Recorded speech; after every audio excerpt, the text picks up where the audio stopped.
on the sport of his mistress, Dihioka Asawahimokya. Resist not change, therefore, but act consistently according to thy true nature. For here only thou standeth in true sorrow. For here be a division conscious of itself, and hindered from its way, whose name is love, unto its dissolution. It is written in the book of the law, that the pain of this division is nothing, and the joy of dissolution is all.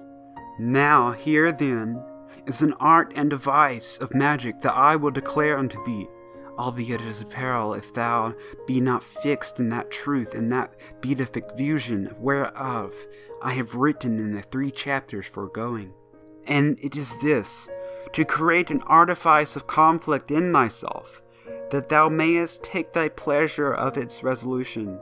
Of this play is this sweet stepmother, my concubine, the holy adulteress Olan, sublimely mistress. For she invoketh in her fancy 1,000 obstacles to love. So hath she uttereth a touch, swooneth at a kiss, and suffereth a death in hell in ecstasy of her body. This is the art, and it is of her. It is of Nuit, Our Lady, and for it is the drama of commemoration of the whole mystery of thy coming.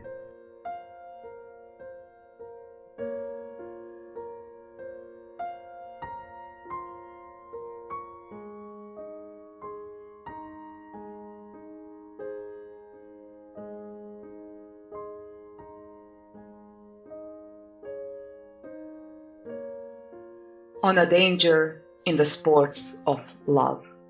Yet be thou heedful, O my son, for this art is set upon a razor's edge. In our blood is this great box of sin, whose word is restriction, as inheritance of our sires that serves he, slave gods. Thou must be free in the law of Thelema, perfectly one with thy true self, singly and wholly bound in thy true will, before thou durst in prudence invoke the name of Choronzon, even for thy good sport and fantasy. It is but to pretend, thou sayest, and that is sooth. Yet thou must make pretense so well as to deceive thyself, albeit for a moment, else were thy sports savorless. Then and thou have one point of weakness in thee, that thought of thine may incarnate and destroy thee. Verily, the wise enchanter is sure beyond doubt of his charm, ere he toy with the fang cobra. And thou will knowest that this peril of division in thyself is the only one that can touch thee, for all other evil is but elaboration of this theme of Choronzon. Praise, therefore, thy sweet stepmother, my concubine, the holy and adulterous Olon, and thine own mother Hilarion, for in this art was she also preeminent.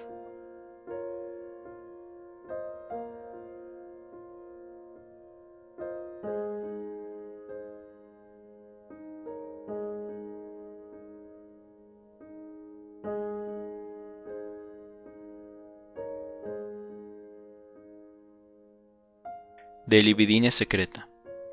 On the unconscious or libido. It is said among men that the word hell deriveth from the word Helen, to heal or conceal, in the tongue of the Anglo-Saxons. That is, it is the concealed place, which, since all things are thine own self, is the unconscious. How then? Because men were already aware how this unconscious or libido is opposed, for the most part, to the conscious will. In the slave ages, this is a truth universal, or well nigh to it, for in such times are men compelled to uniformity by the constraint of necessity herself. Yea, Of old, it was a continual siege of every man, of every clan, of every environment. And to relax guard was then self-murder, or also treachery. So then no man may choose his way, until he were hunter, fighter, builder. Not any woman, but she must first be breather.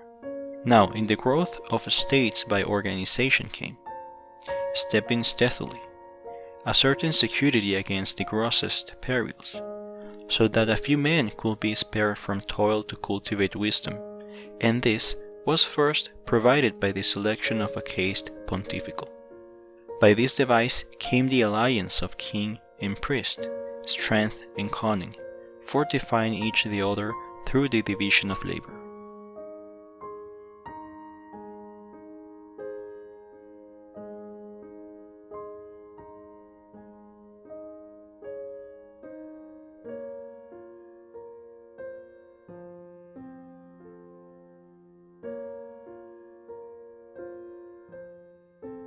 On the organization of communities, de ordine civitatem.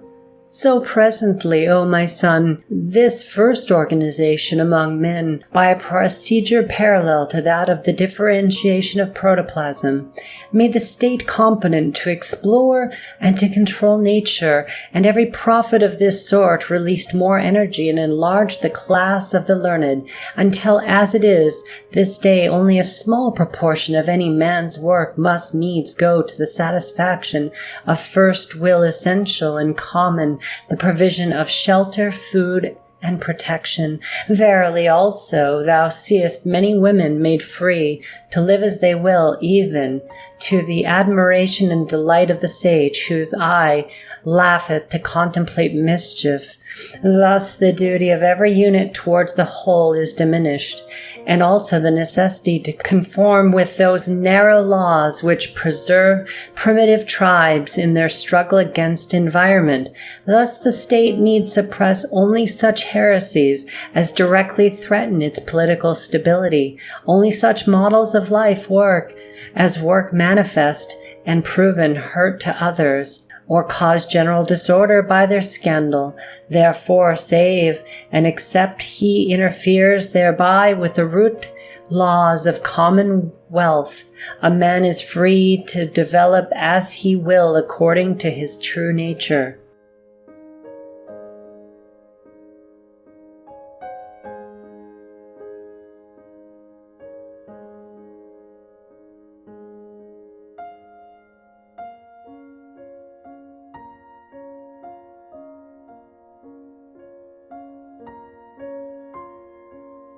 On the method of science, de scientia modo, to the mind of the philosopher, therefore in the youth of an age, any variation in type must appear as a disaster, yea, intelligence itself must prove its value to the brute in terms of its brutishness, or he distrusteth and destroyeth it. Yet, as thou knowest, that variation which is fitted to the environment is the salvation of the species.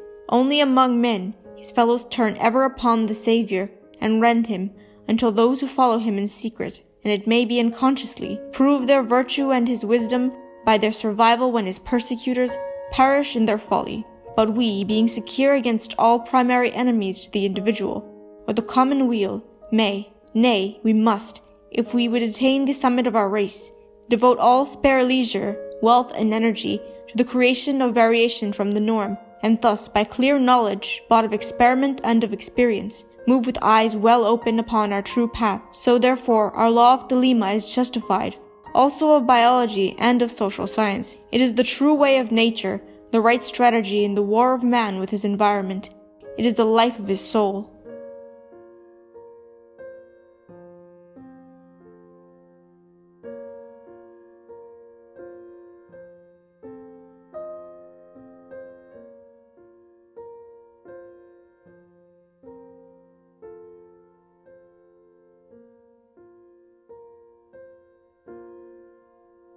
On monsters, them monstry, sayest thou, O my son, that not thus, but by forced training, one cometh to perfection.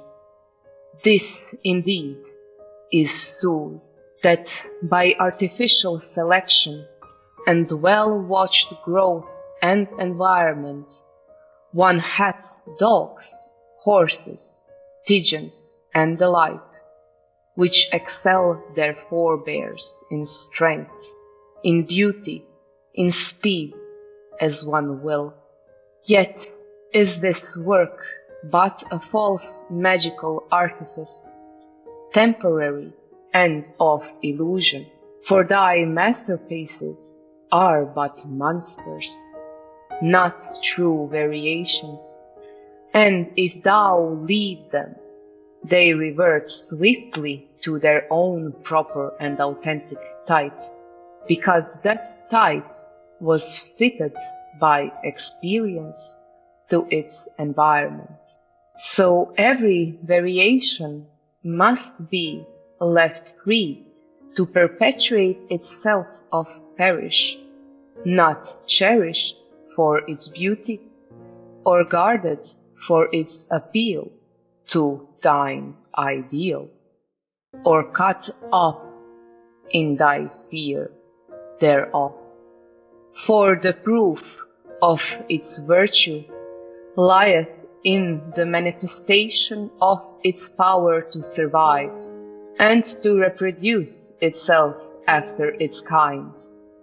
Nurse not the weakness of any man, nor swaddle and corset him, not though he were poet or artist, because of his value to thy fancy.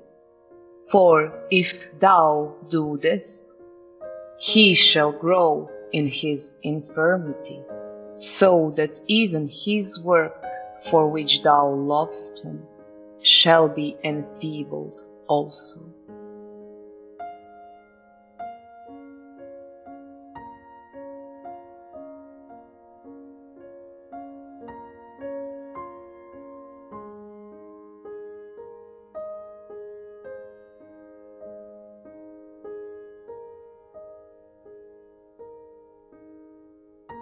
On the hidden place of wisdom, de inferno palladio sapiente.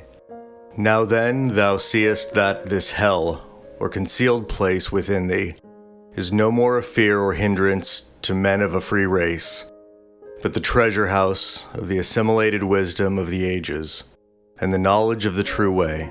Thus are we just and wise to discover this secret in ourselves, to conform the conscious mind therewith. For that mind is compact solely, until it be illuminated, of impressions and judgments, so that its will is but directed by the sun of the shallow reactions of a most limited experience. But thy true will is the wisdom of the ages of thy generations, the expression of that which hath fitted thee exactly to thine environment. Thus thy conscious mind is oftentimes foolish, as when thou admirest an ideal, and wouldest attain it, but thy true will letteth thee, so that there is conflict and the humiliation of that mind. Here will I call to witness the common event of good resolutions, that defy the lightning of destiny, being puffed up by the mind of an indigestible ideal putrefying within thee. Thence cometh colic, and presently the poison is expelled, or else thou diest. But resolutions of true will are mighty against circumstance.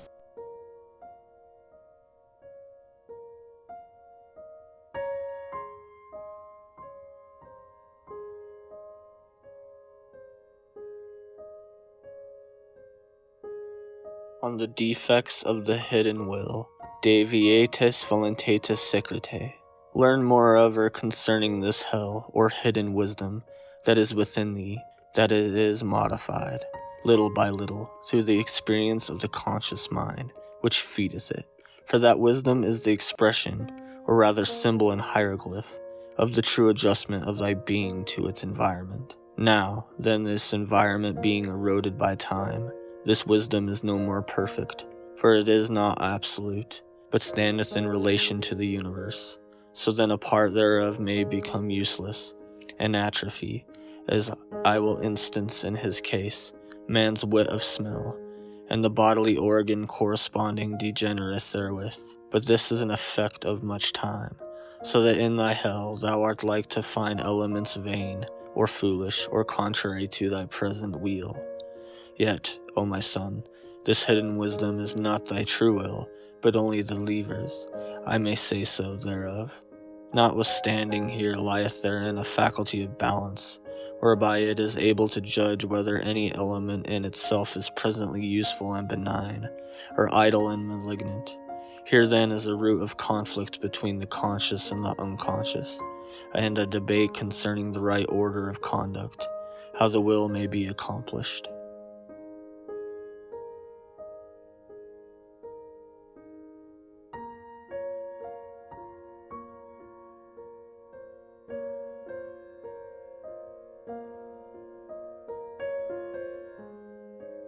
On reason, the minister of the will, de ratione presidio voluntaris. O my son, in this case is there darkness, yet this comfort as a lamp therein, that there is no error in the will, but only doubt as to the means of success. Else were we as children afeard of night. Thus we have need of naught but to consider the matter by wit of reason and of prudence and of common sense and of experience and of science, adjusting ourselves so far as we may. Here is the key of success, and its name is the skill to make right use of circumstance. This then is the virtue of the mind, to be the wazir of the will, a true counselor through intelligence of the universe. But, O my son, do thou lay this word beneath thine heart, that the mind hath no will nor right thereto. So the usurpation bringeth forth a fatal conflict in thyself. For the mind is sensitive, unstable as air, and may be led foolishly in leash by a stronger mind that worketh as the cunning tool of a will. Therefore thy safety and defense is to hold thy mind to his right function, a faithful minister to thine own true will, that is the king of that star whose name is thyself.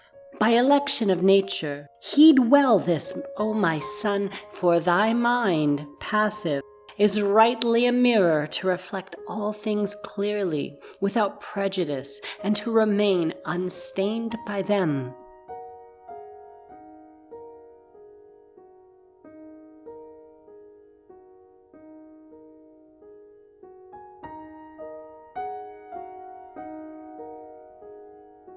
On the way of wisdom, the cursu sapientis. Therefore, consider this again in a figure, that thy mind is as the marshal of an army, to observe the dispositions of the enemy, and to order his own forces rightly, according to that information.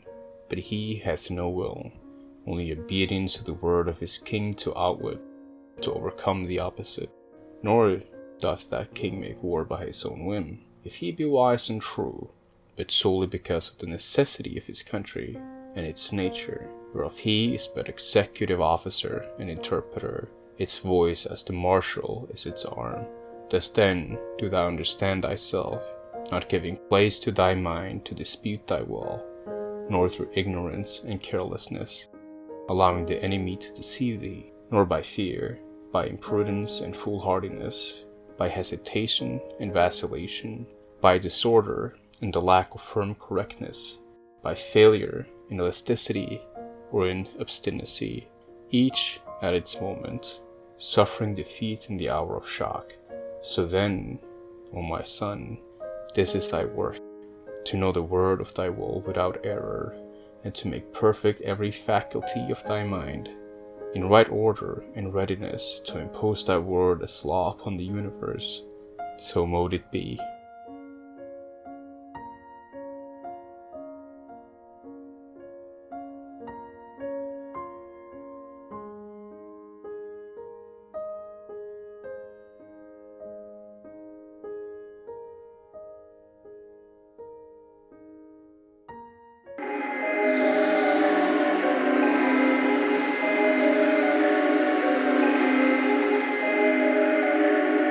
Thelema too.